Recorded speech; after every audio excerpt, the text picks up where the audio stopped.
Hello, hello. Welcome to yet another episode of the Conversation Capital. First things first, thank you so much for all the love you've been showing us and all the engagement we've been getting. Thank you so much for commenting, subscribing, and liking. Continue to comment, like, and subscribe. Let us know what it is you want to hear about, what it is you want us to talk about, and who it is you'd like us to speak to. Today, we've got the voice behind the camera, Bonga, as usual.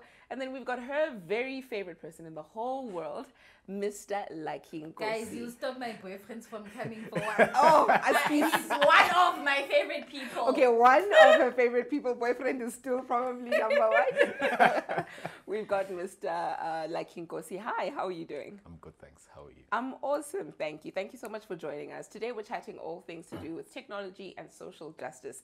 It's a really exciting topic about, just how social justice can be achieved using technology. But first things first, who are you? And, what space do you work in?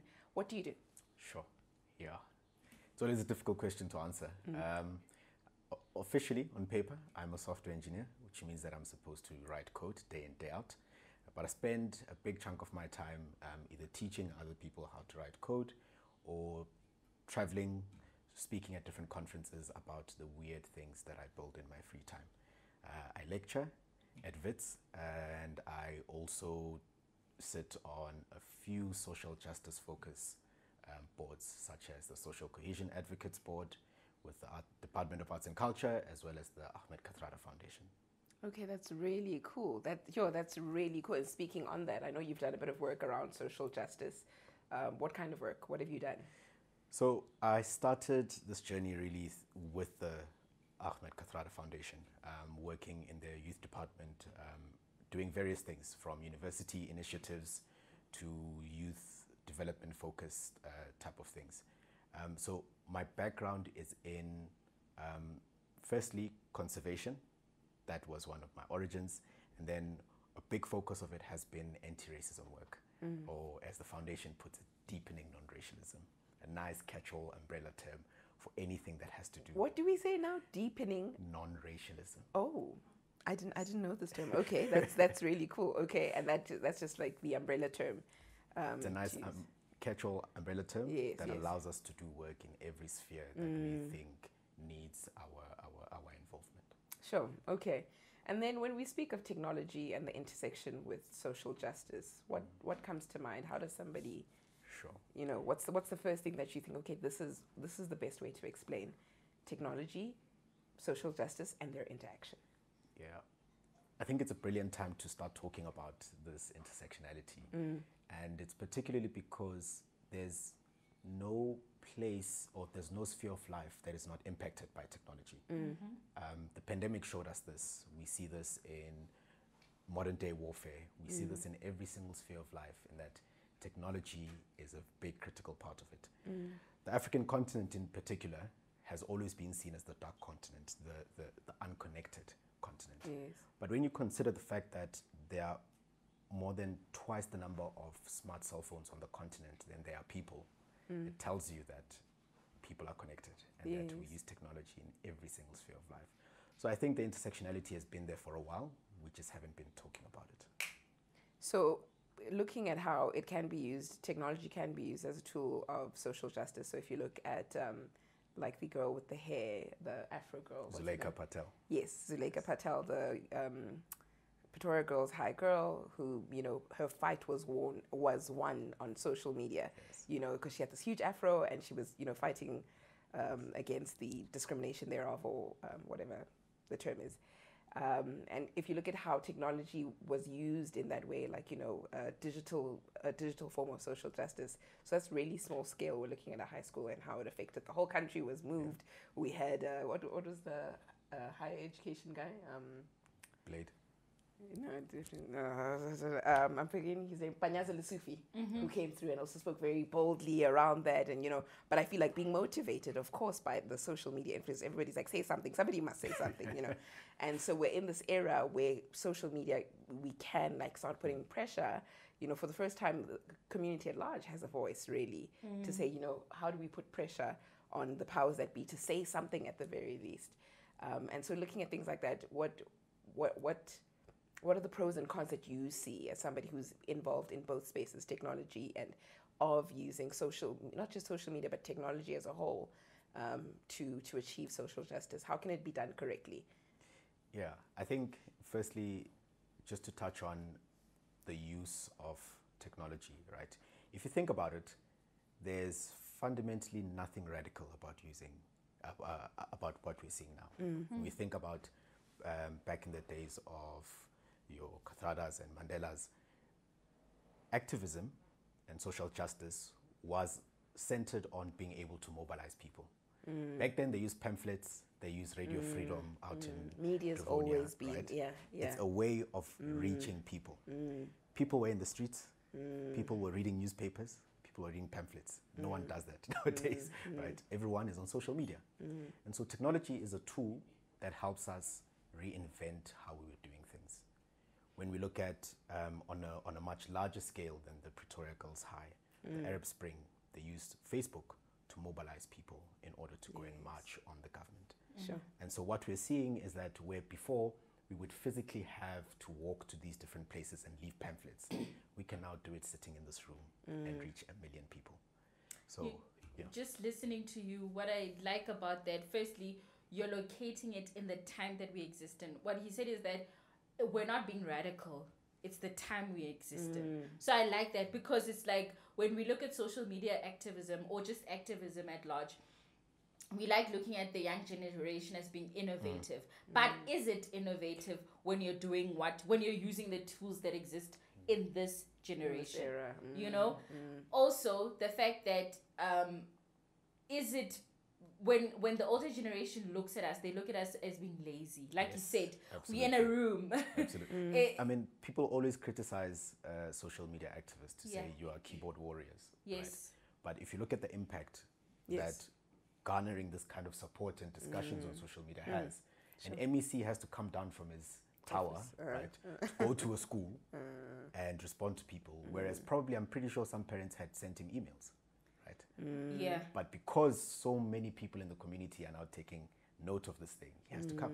And what I like about like what's special about social media, I mean, the previous generations did it as well, but we're able, like with the Arab Spring, we're able to garner so much attention in our cause because of the interconnectedness of social media. So now when we're fighting in our little country, if we do it and maybe a hashtag, it reaches a larger audience much quicker. So the international solidarity becomes even better than it did in other generations. And we saw this in 2015, right? We saw this in 2015 with Fees Must Fall, where it would have started in a few campuses across the country. And all of a sudden, the support we were getting was from all over the world, right? And the state was forced to react. We see it now. Anytime there's any sort of uprising that's coming up, what do governments across the world do? They shut down the internet. Yeah. Right? We saw it in Nigeria. We see it in Zimbabwe. We see it all over the world. The first thing that they'll do is try and shut down access to the internet in order to limit that mobilization. So it's a very powerful tool, but it's a tool that we have at our disposal. And now we're seeing more people use it. But, you know, are you speaking of like the first point of contact now is to try to shut down the internet? We're looking that's very first worldy. I don't know if it is actually, because there's internet everywhere now. Yes. But let's speak on that, the inequality that exists within technology. Yes. So now we're speaking of Thabo Kolimpopo Mashiko.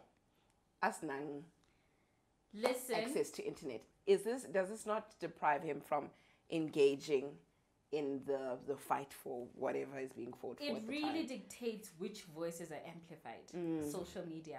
We have access to particular tools because of our particular class. Yeah. At the beginning of COVID, there were a lot of VIT students or any varsity. Balimpopo, there's no network coverage. Okay, we're learning online, but actually where I'm from, there's no network coverage. So yes, technology, in as much as we can be progressive, but it has a lot of inequalities, and you can speak to this as well. There are loopholes, definitely. I mean, shout out Batwa Limpopo, we love you guys. Before it sounds like a bash party, Batwa Limpopo. But, you know, just speaking to that too, like what voices are being amplified? Is it not the elite and only?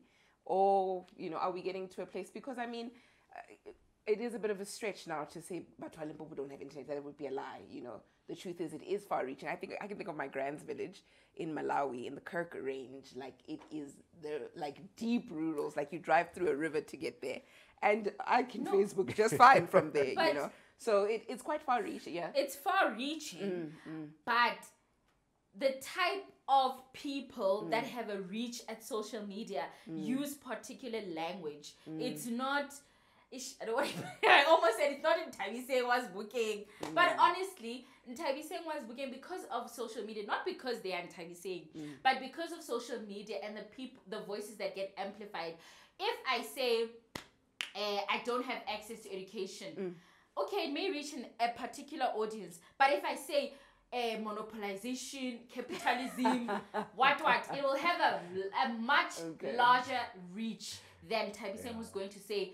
Nah, but now aren't we just talking about the same thing that's been existing for a long time? Because even in magazines, Cosmopolitan has been posting a certain type of lingo that isn't reaching radio. You know. Radio, one of the oldest mediums. Yes. So this is not necessarily a technology problem, this is a people problem.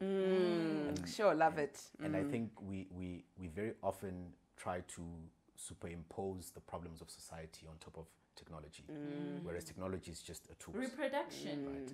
The conversation that you're having about reaching people in rural, poorly connected things, or communities rather, is a discussion that we're having in the tech field. Because when we build things, whether you're building a platform using Twitter Spaces, or whether you're building an app from scratch, every single decision you make has an impact on the people that end up using it. I consulted for one of our big telcos early last year. I can't say which one, but when I looked at, and my job there was to look at their website and their application where people go and buy data. One of the first problems that I saw was that their app would, I think it was about 100 megs big just to get it onto your phone. Which means that already just to get their app on your phone, you're costing people so much money. Every time you loaded their website, they would download almost 100 megabytes worth of files that they didn't need to, right? Where the engineers that built all of the stuff, they were in an office with good internet. They didn't even think about the stuff, right? But when you look at the impact that it has on the users, right? And what's interesting is that these things actually affect their businesses. Because if you're now excluding that many people from being able to use your website, that's how many customers you're losing. So there are problems within the tech field themselves that we need to think about the impact that our decisions are making on society. But there are fundamental societal problems that we cannot blame on society. Yeah. And they really are a reproduction of reality, just on a different space now. Because now we're speaking about it in technology, but I'm sure even in grassroots movements, there were issues that came about class, about accessibility, about the fact that Biko sounds better when he speaks than Tabo, for example. Biko uses a particular vocabulary that maybe asserts his presence in a space.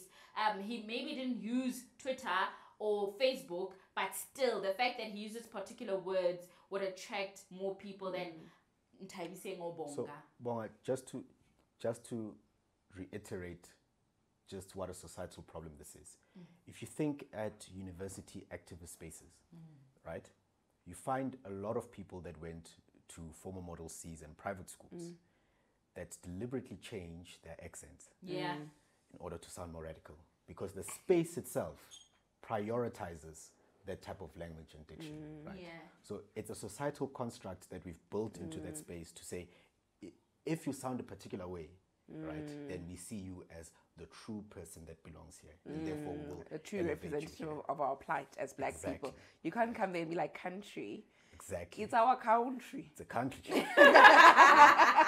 So these are things, whether we're having this discussion under a tree, whether we're having it on Twitter Spaces, the same societal problems will manifest in all of these things. That's interesting. That's really because I looked at it as technology is evil. It's just a tool. It's blocking out a huge people. But actually, let's just talk about the parts where it is evil. Yes. Right? Yes. And as a tech person, I know you're standing ready to defend. You're like, hey, there's no Probably evil not, in this thing. But yeah.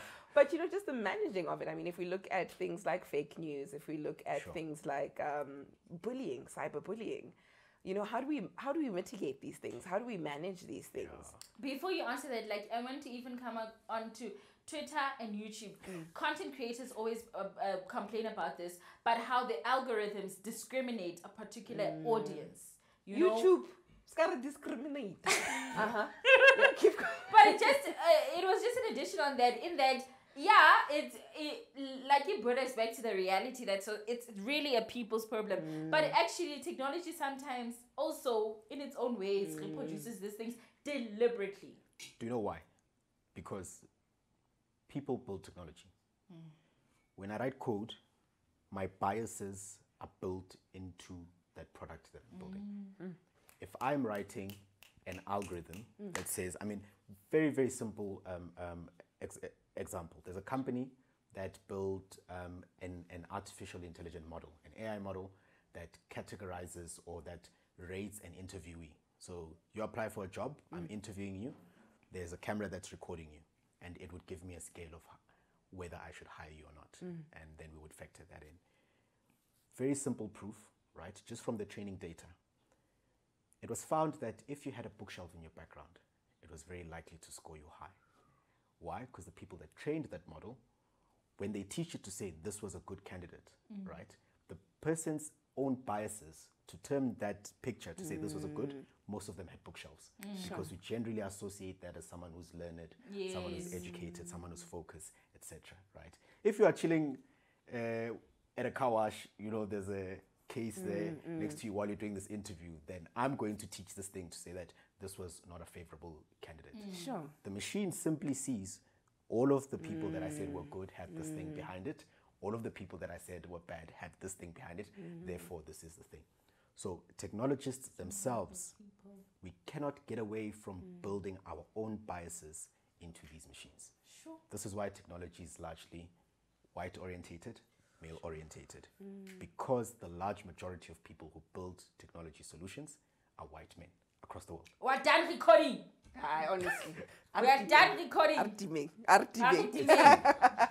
No, really, so multi-layered. I'd like to speak to all the people that do the background. Can a bookshelf next week.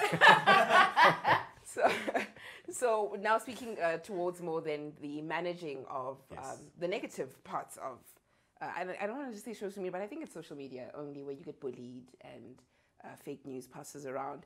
What's being done? How do even I sometimes get things where I'm like, is this fake?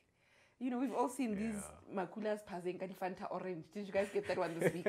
I got that. I've got my mom. Okay, my mom will send me all of them because she's sure this one is busy buying drinks at the wrong places, And so you come across these weird things, and I know WhatsApp now has forwarded many times, which is the first indicator that, okay, this could be. Yeah. But, how does, it's so tricky. It's so tricky. How does somebody, and on a much larger scale, I mean, you've seen politicians call out other people for lying.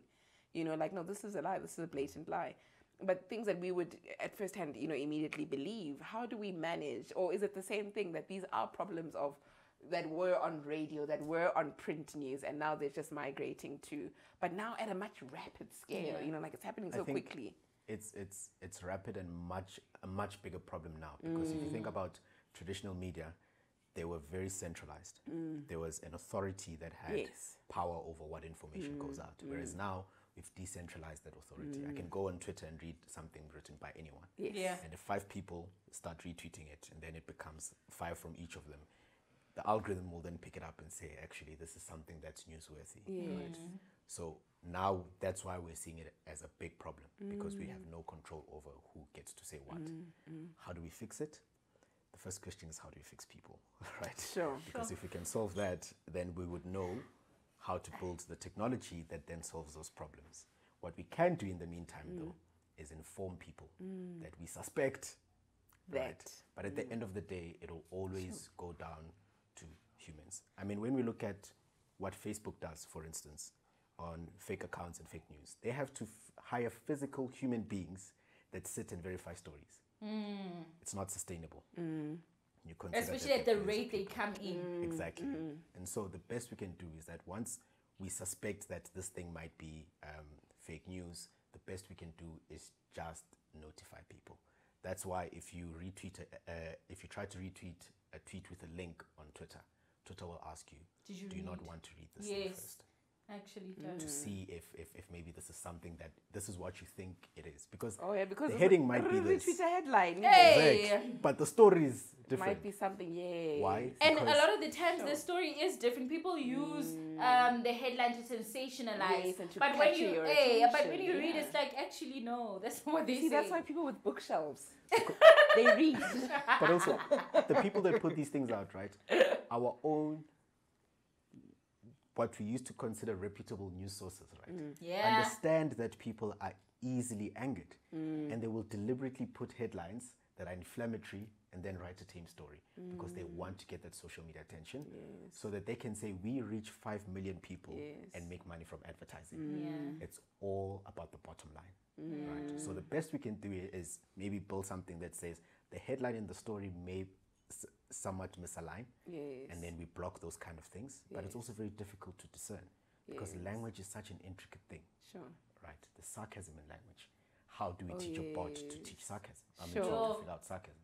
These are very difficult technical questions, but I think as technologists we need to have these discussions amongst ourselves so that we are aware of our own biases and we are aware of the problems we create by building the things that we build. Speaking now directly to our country in South Africa, do you think as South Africans or in South Africa we are utilizing technology to the absolute most? Do you think we can do better? And if we can, I think we're not too bad. Why are you laughing? I think we're These tech people are laughing. Hey, people are doing big things out there. Is it, guys? People are doing big Just because things. we don't have Silicon I'm Valley. saying to Robo, talk and click on. So, but it's interesting. So firstly, that's a brilliant question. I absolutely love it. Your question was, do I think we're doing enough? Yeah. Absolutely not. Give an example. What are we not doing? We're not using bananas to fly drones. Bananas. Like it does that. Use a banana to fly a drone. Yes. It's fine. We can discuss it afterwards. My listeners want to hear. Short snippet. How do you use a banana to fly a drone? To control anything, you need to have a controller. It absolutely frustrates me that anything I buy comes with its own controller, even though it looks like something else. I bought a drone. It came with a controller that looked exactly like my PlayStation's thing. Why did I have to buy it? It increased the price of the damn drone. And so I figured out a way to control the drone using my own controllers. And one of the things I used was bananas. So if you touch this banana, the drone will take off. You touch this one, it'll do backflip, go left and right. And that feeds into my research on decoupling stuff. Albert Einstein. Yeah. Use a banana.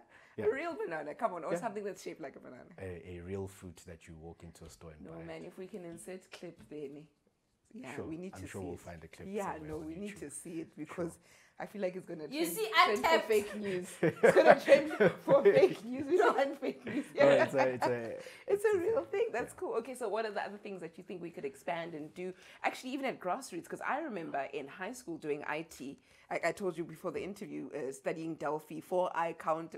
I've never used that a day in my life after high school. I did very badly at it in high school. And if somebody says to me, no, we need to start pumping IT into our students, I'm going to say, no, I was part of the first group at no. So there's two aspects to it. The first is that we have a very huge skills shortage in the industry. In a country where with so much youth unemployment, these two need to match. So that's a big drive there. Number two is that if we look at service delivery, we could improve it by light years just by using technology where necessary. Right. This is why SARS was forced to start using technology because they were failing to collect taxes. Right. So we need to start implementing it. Currently, we have a driver's license machine that's sitting in Germany because it's so old and it broke, and we only have one in the country. Currently, South Africa cannot print driver's licenses because our machine is in Germany for repairs. As a country, we cannot print our own stuff. And yet, we implemented a smart ID system that could load information about drivers' cards. That is a barcode. Cops could literally scan this barcode with a scanner. You'd have just one card. And it would tell you that this person is registered, this person. Just like the old green books that used to tell you this is your gun license, this is where you're registered, this is your driver's license. We can encode all of that in the cards that everyone is already. Sure. Why are we not? Because we have old tired politicians that can't think beyond what they're used to, number one. Number two, there's no political will. Because as soon as we start putting in systems in place, we start minimizing the chances of being corrupt. Yep. Hey, so urukala party.